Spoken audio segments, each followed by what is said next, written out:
Hi there! We're two nature-focused nerds trying to figure out how we can live more eco-friendly lives. We've started our journeys into environmentally friendly living already. We already do things like turning off lights to save electricity, conserving water, especially by shortening our showers, and sometimes just taking sink showers or washing our hair. We also buy glass instead of plastics. We look at labels. I eat a vegetarian diet, and you know we have reusable bags and bottles. In past years for Earth Day, we've done little cleanups by ourselves, but we want to find a special way to celebrate Earth Day this year, so we visited the earthday.org website back in March, and we found a list of 51 ways to restore our Earth. And we decided to take this list as a challenge to see how many things we could do before Earth Day. Some tips were simple and quick, but others were more complicated and required more effort. We worked through as many as we could, and we're going to show you some of our favorites. The first thing we did was find every petition, read a little bit about it, and then sign it because obviously we agreed with all of their initiatives. Next, we thought we'd try the fun quizzes on regenerative agriculture, plastic pollution, and more. But we quickly realized that we didn't know quite as much as we thought we did.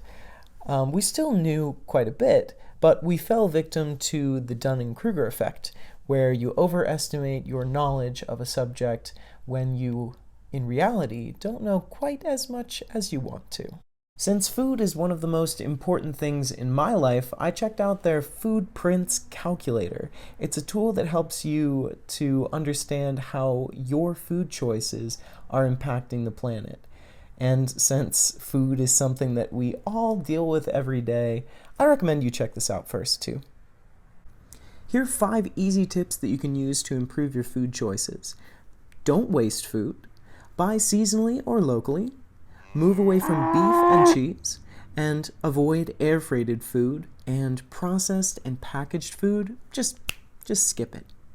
Speaking of food, the list suggests that we grow our own garden, and grow our own organic vegetables and herbs, but we didn't have a plot in our little apartment, so we started with my mom's garden, and we selected things that we thought we'd use the most, and started planting.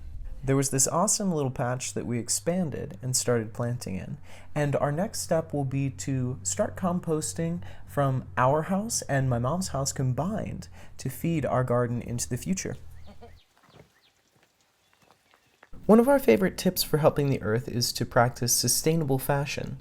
The fashion industry has a disastrous impact on the environment. It's one of the largest polluters in the world behind the oil industry and agriculture, if you can swallow that.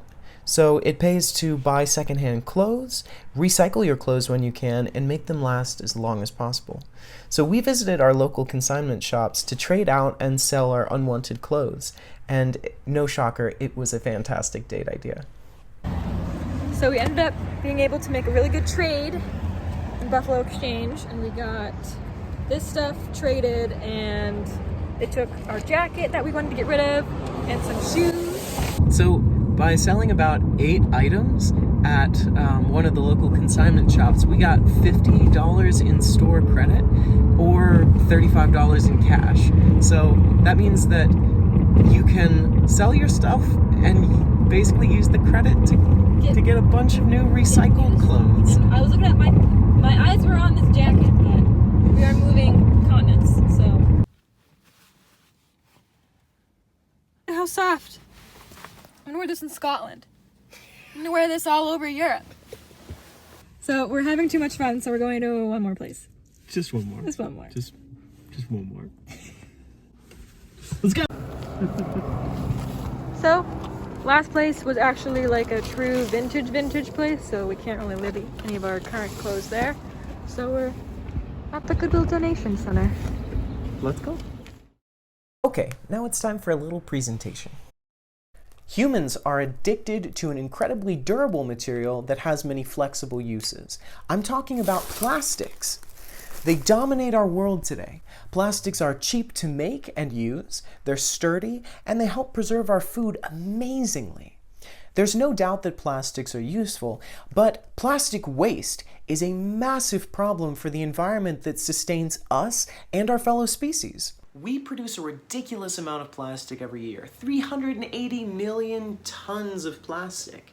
And studies have indicated that up to 50% of that is for single-use purposes. So those are plastics that are only used for a few moments, but then they stick around for hundreds of years on the Earth as they slowly break down.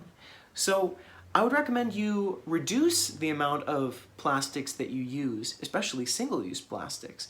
But if you need to use them, then you can actually trap them and give them a new purpose so they can help the world. So the way you can do that is by making ecobricks. These are tightly packed bottles of plastic. Simply put, you save and clean your single-use plastics, and then you pack them into a bottle, one layer at a time, until you have something that comes out pretty dense and sturdy and makes great building materials. Now you can make your ecobricks large or small. I recommend starting small, but it depends on your building project. I've been working on these guys for about a year now, and almost no single-use plastics have left my home since I started, which is very empowering. Now you may think, what can I do with my ecobricks when I'm finished?